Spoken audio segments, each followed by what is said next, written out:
자, 이제는 그 가상현실과 증강현실이 우리의 삶 속에 이제 깊이 들어오고 있습니다. 아, 한 예를 들면 그런 거죠. 이제 우리가 그 머리에다가 이제 헤드 마운트 디스플레이를 착용하고 만일에 해수욕장이라는 음성 인식 명령을 내리게 되면 어떻게 돼요? 바로 가상의 그 해수욕장이 눈앞에 펼쳐지게 됩니다. 그런데 이제 그 따가운 햇빛 때문에 이제 좀 그 시원한 폭포수가 생각난다고 했을 때 그 폭포를 또 음성으로 외치면 말 그대로 시원한 폭포가 눈앞에 펼쳐지게 되죠. 자, 그런 모습들을 보면서 이제 휴식을 취하는 시대가 오게 되는데요. 이제 또 볼 일이 있어서 자동차에 이제 시동을 걸게 되면 내비게이션 그 화면에는 뭐가 나타나요? 그 실제의 도로 화면과 함께 진행되어지는 차가 가는 방향, 거리, 이동 시간, 또 도착 시간이 표시가 됩니다. 그리고 주변 차량의 주행 상태와 신호등의 연동 상태, 또 사고나 고장으로 인한 도로 상태가 차량 전면 유리창에 투명하게 된 그 디스플레이로 표현이 되어지게 되죠. 이 모든 것들이 가상현실 VR과 증강현실 AR을 통해서 실제적인 우리의 삶이 되는 것입니다. 전기자동차, 이제는 인공지능, 자율주행이 가능한 그 자동차는 이제 움직이는 하나의 컴퓨터죠. 그래서 그 안에서 그 인공지능이 운전하는 그 자동차 안에서 휴식을 취하기도 하고 잠을 자기도 하고, 또 자동차 사면이 모두가 다 터치 스크린으로 돼서 거기서 컴퓨터를 다루듯이 사무도 보고 책도 읽고 또 연구도 하는 그런 세계가 이제 다가오고 있다고 하는 거죠. 이러한 그 가상현실, 증강현실 기술을 활용하는 분야는 점점 넓어지고 있습니다. 전문가들의 얘기에 따르면 이제 그 VR, 그 AR이 활용되는 분야는 삶의 전 분야, 산업의 전 분야에 해당이 되어지게 되는 거죠.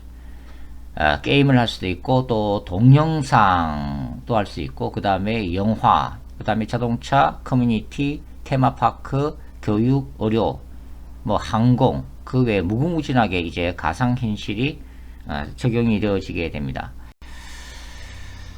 특별히 당장은 이 가상현실, 증강현실이 영향을 미치는 부분은 바로 이제 그 게임 시장과 그 다음에 교육 분야가 되겠죠.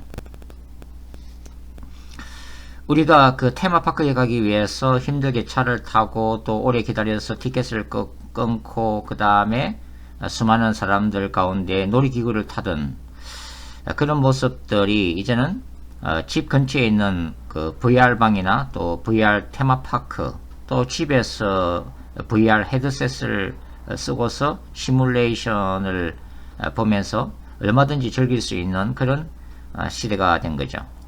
지금은 코로나 바이러스 때문에 이제 그 디즈니랜드 파크이 많이 클로즈 되어 있잖아요. 이제 백신이 나오면은 개장이 될 텐데, 뭐 당장은 또 그런 디즈니 파크를 찾는 사람들이 많겠지만, 이제 VR 이 가상현실, 증강현실이 점점 발전되어지게 되면 뭐 굳이 디즈니랜드 파크에 가지 않아도 방 안에서 디즈니랜드의 모든 놀이기구들을 타는 것 같은 생생한 효과를 누리면서 즐길 수 있는 그런 세상이 올 걸로 예상이 되어지고 있습니다.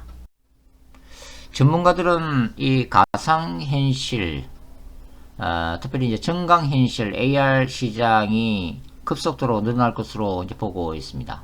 2019년도에는 전체 AR 시장이 13조에 불과했던 것이 이제 2020년에는 18조로 추진이 되어지죠. 그리고 2021년에는 24조, 2022년에는 30조, 2023년에는 36조, 24년에는 42조, 25년에는 47조 시장 규모로 급격하게 늘어날 것으로 보고 있습니다. 그래서 대기업들은 이 인공지능 분야, 또 이 가상현실, 증강현실 이 부분에 많은 그 투자를 쏟아넣고 있죠. 뭐 마이크로소프트사라든지 라든지 구글, 애플, 인텔, 퀄컴, 또 IBM, 그리고 페이스북 같은 그런 기업들인데요. 페이스북이 2020년에 내놨던 그 차세대 VR 헤드셋이 바로 오큘러스 퀘스트 2라고 하는 그 헤드셋이죠.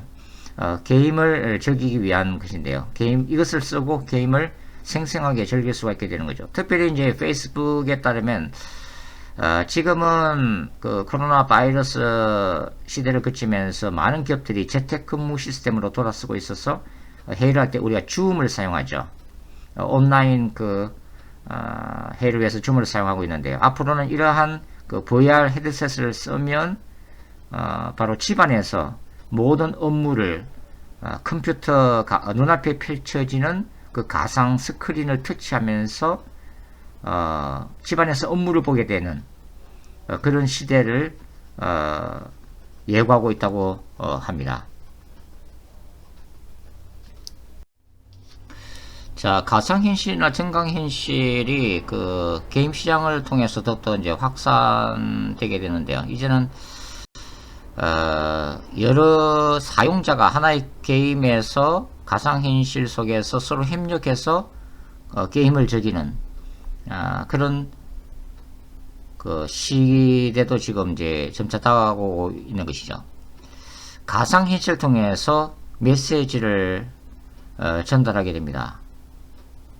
그러니까 예를 들면은 강사가 집에서 여러 대학의 강의실에 가상현실을 통해서 나타나서 그 학생들에게 강의를 하고 함께 토론하는 것도 가능하게 되죠. 이렇게 되면 앞으로는 대학 캠퍼스 강의실이 필요 없는 세상이 올 듯도 합니다. 모든 것들이 모든 분야에 있어서 현실과 가상이 결합되는 시대, 현실보다 더 현실같이 느껴지는 가상현실, 그리고 현실 속에 다른 이미지들이 캡처되는 이 증강현실. 자, 그런 세상에서 과연 우리는 무엇을 생각하고 어떻게 크리스찬으로서의 그 세계관을 가지고 살아가야 할까요? 자, 포스트 모더니즘 시대의 특징 중에 그 하나는 감성을 존중한다는 것입니다. 합리적인 이성과 판단 이전에 내가 무엇을 보고 무엇을 느끼냐가 중요한 의사결정 수단이 되죠. 그래서 4차 산업혁명은 인간으로 하여금 더더 생생하게 보게 하고 또 느끼게 만드는 그런 가상현실, 증강현실 시대를 준비하고 있는 것이죠. 이런 시대 속에서 인간성은 철저히 나 중심적인 사고방식으로 이제 변하게 됩니다. 자, 인공지능 시대의 특징 중 하나가 뭐라고요? 가상현실을 통해서 허상을 실제처럼 느끼고 즐길 수 있다고 하는 것이죠. 모든 것이 비주얼, 시각적인 것으로 바뀌고 원터치 방식으로 바뀌게 된다고 하는 것입니다. 그리고 음성 인식으로 모든 기기의 사용이 가능하게 된다고 하는 거죠. 가상현실과 홀로그램 시스템을 통해 인간은 미리 그 모든 것을 체험하고 효과적으로 학습할 수 있는 편리한 시대가 됩니다. 지금 게임 엔진 회사로 유명한 것이 바로 유니티라는 기업과 바로 언리얼이라는 하는 기업이죠. 바로 이러한 게임 엔진 회사들도 이제 가상현실, 게임이 더욱더 생생하게 느껴지는 그런 가상현실, 증강현실을 더욱더 기술을 발전시키고 있습니다. 그리고 이런 기술들은 단지 게임에만 사용되는 것이 아니라 어떤 건축물을 미리 만들고자 할 때 바로 가상현실 속에서 그 건물을 미리 보는 거죠. 영화 제작에도 도움이 되고 또 자동차 디자인에도 큰 도움을 줄 수가 있다고 하는 거죠. 그러니까 모든 산업 분야에 앞으로 이 가상현실, 증강현실이 기술이 쓰임받는 시대가 오게 된다고 하는 거죠.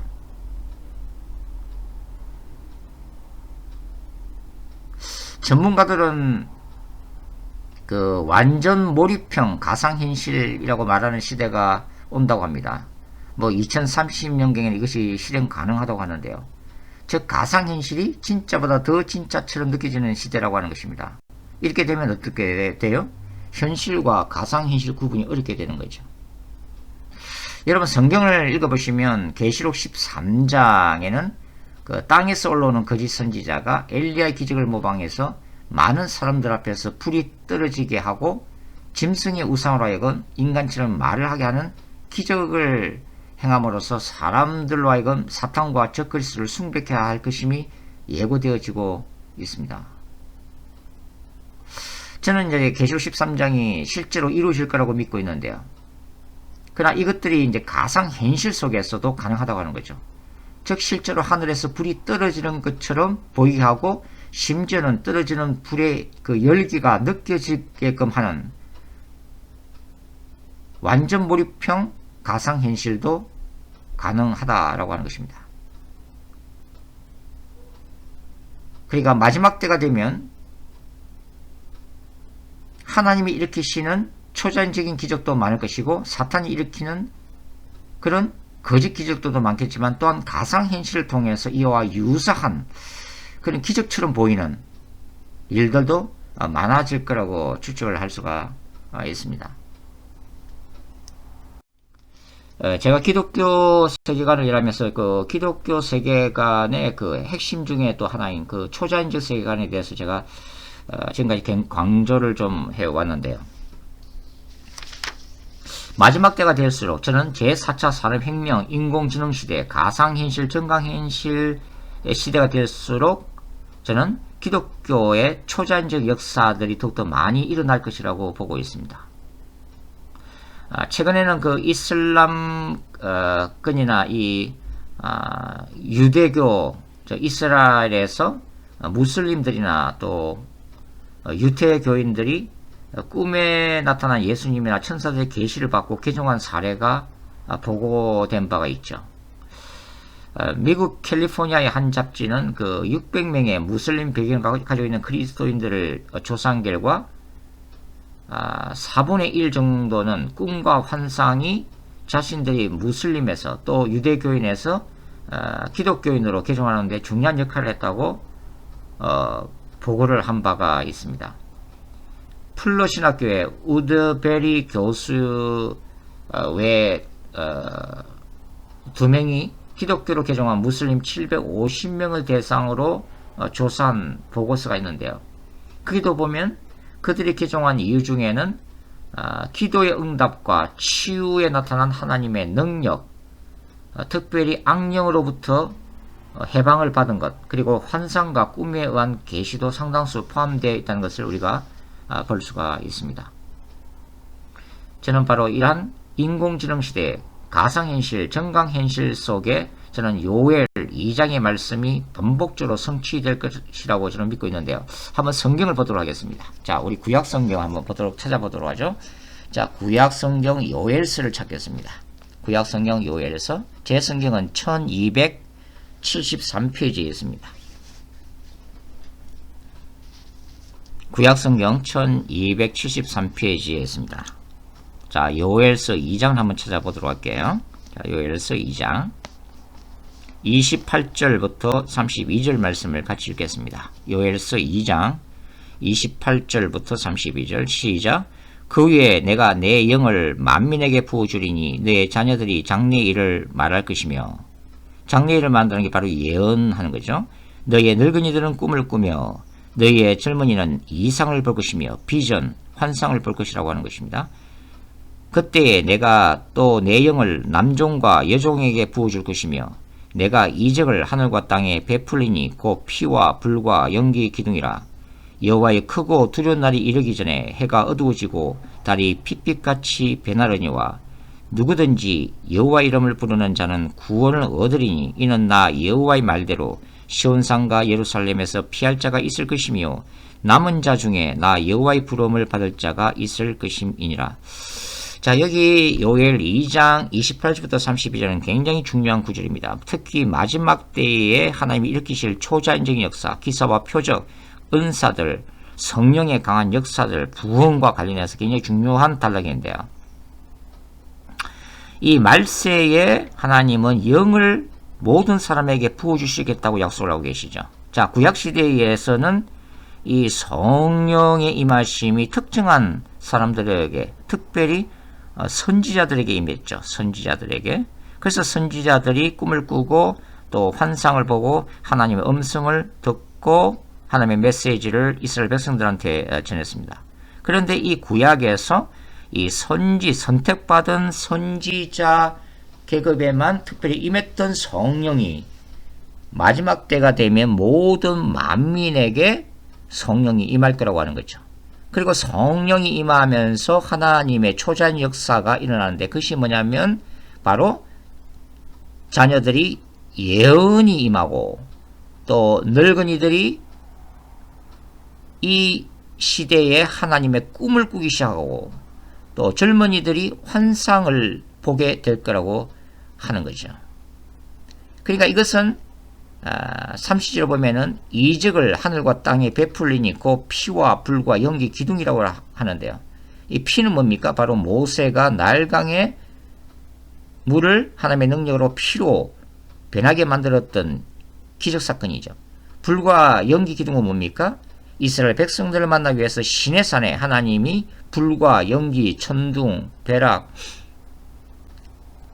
가운데 임했던 사건. 그러니까 피와 불과 연기는 하나님의 능력을 얘기하고 하나님의 임재를 얘기하고 하나님의 기적을 의미하는 거죠. 바로 이런 것들이 언제 두드러지게 나타난다고 하는 것입니까?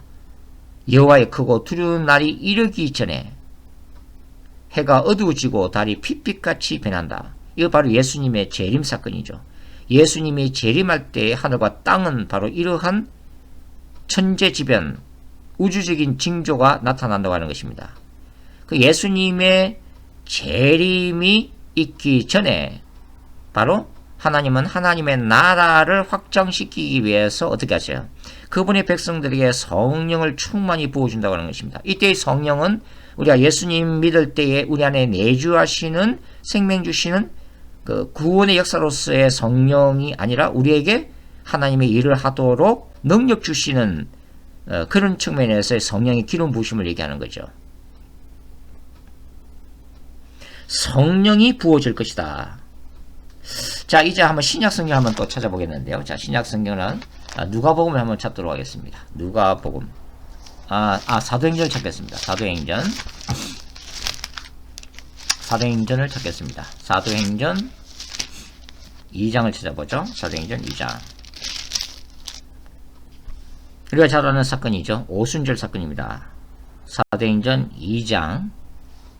자, 1절부터 한번 읽어볼게요. 오순절 날이 이미 이름에 그들이 다같이 한 곳에 모였더니 호련히 하늘로부터 급하고 강한 바람 같은 소리가 있어 그들이 앉은 온 집에 가득하며 마치 불에 혀같이 갈라지는 것들이 그들에게 모여 각 사람 위에 하나씩 임하여 있더니, 자, 성령의 불이 임한 거죠.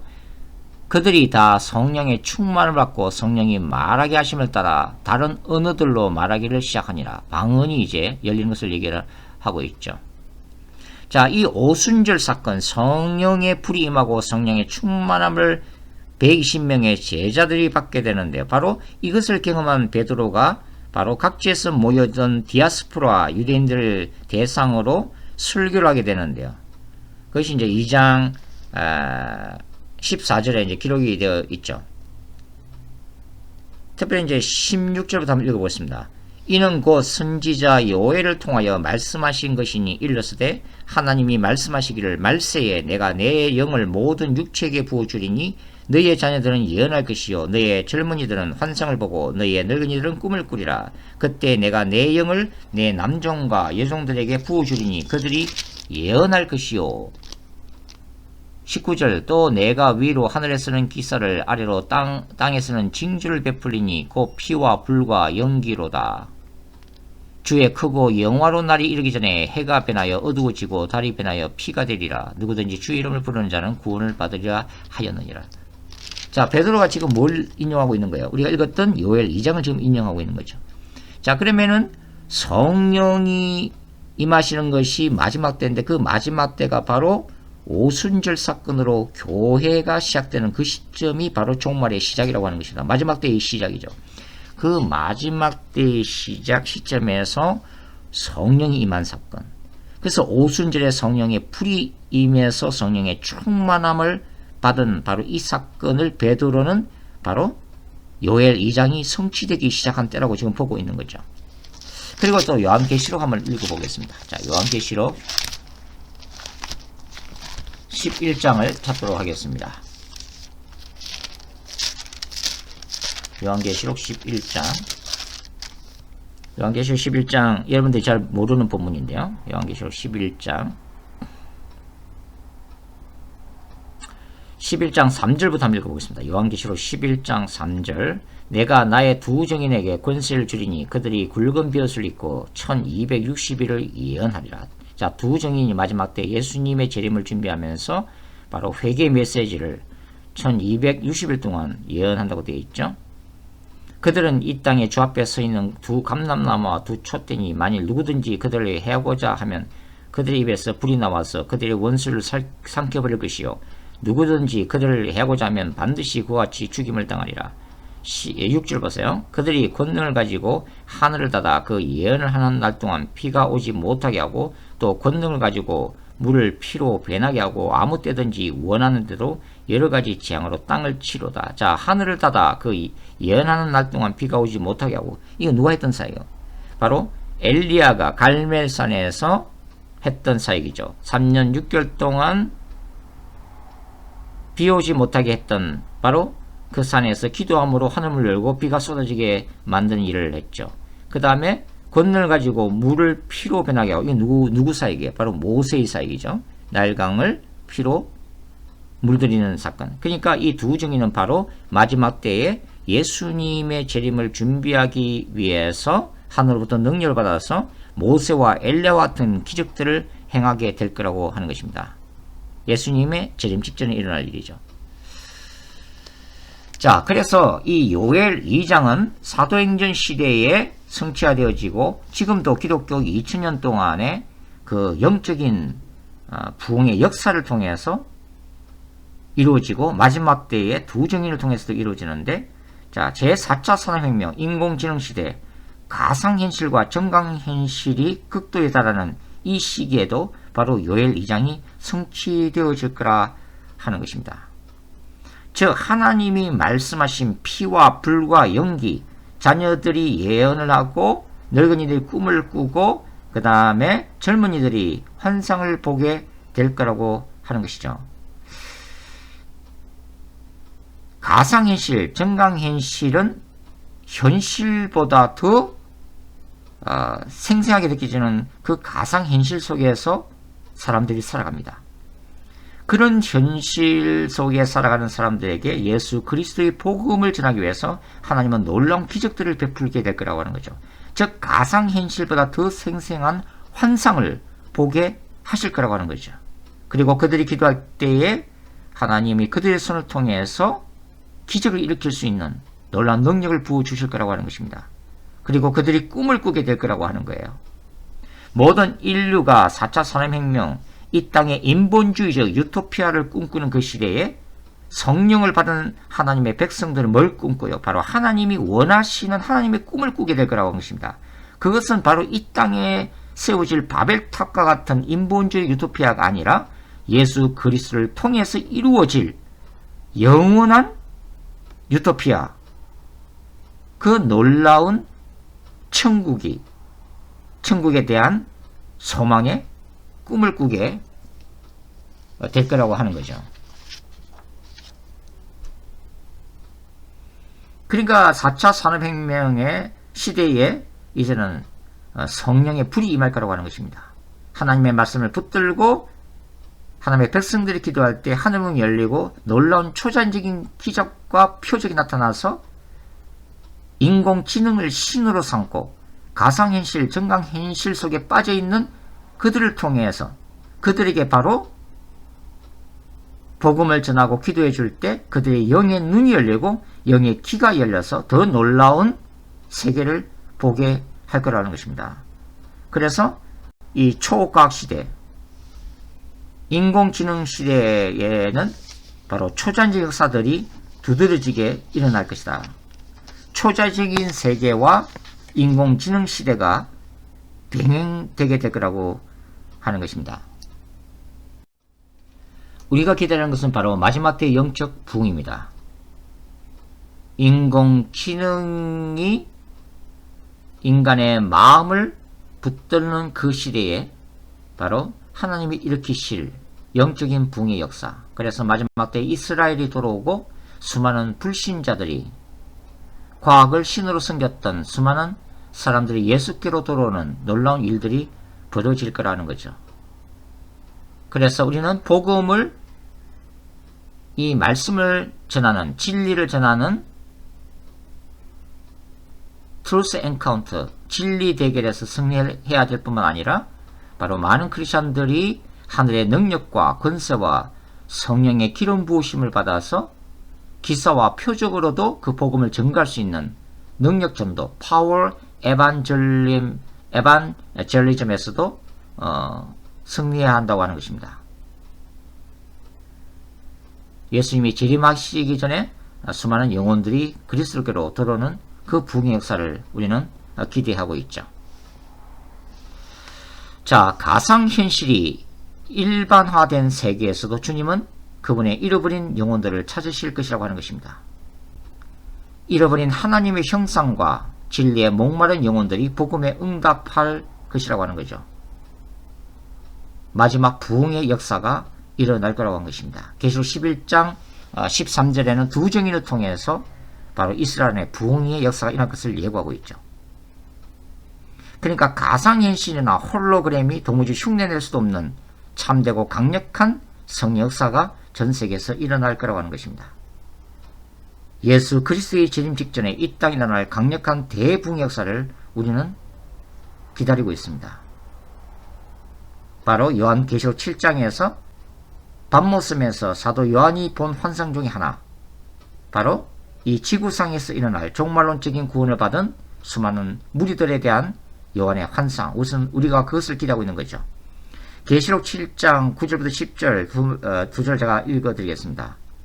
일 후에 내가 보니 각 나라와 족속과 백성과 방언에서 아무도 능히 셀 수 없는 큰 무리가 나와 흰옷을 입고 손에 종려가지를 들고 보좌 앞과 어린 양 앞에 서서 큰 소리로 외치려되 구원하심이 보좌에 앉으신 우리 하나님과 어린 양에게 있도다 하니, 수많은 잃어버린 영혼들이 바로 예수 그리스도의 복음을 받아들여서 하나님의 보좌 앞에 서 있는 놀라운 환상입니다. 바로 4차 산업혁명, 인공지능 시대에서도 추수되어야 될 잃어버린 영혼들에 대한 영혼 추수, 부흥의 역사를 얘기하고 있는 것이죠. 그래서 우리의 마음의 소원은 사도 요한의 환상이 현실로 열매를 맺는 것, 바로 그것을 보는 것입니다. 하늘의 문이 열리고 수많은 영혼들이 지옥 문 앞에서 천국으로 옮겨지는 것을 보는 것, 공고한 영혼들이 어둠에서 아들 예수의 나라로, 사탄의 나라에서 하나님의 나라로 옮겨지는 것을 보는 것, 바로 그것이 마지막 때의 크리스찬들이 4차 산업혁명, 인공지능 시대에도 붙들어야 될 비전이라고 저는 생각합니다. 자, 다음 시간에 우리 또 계속해서 기독교 세계관을 공부하도록 하겠습니다. 수고하셨습니다.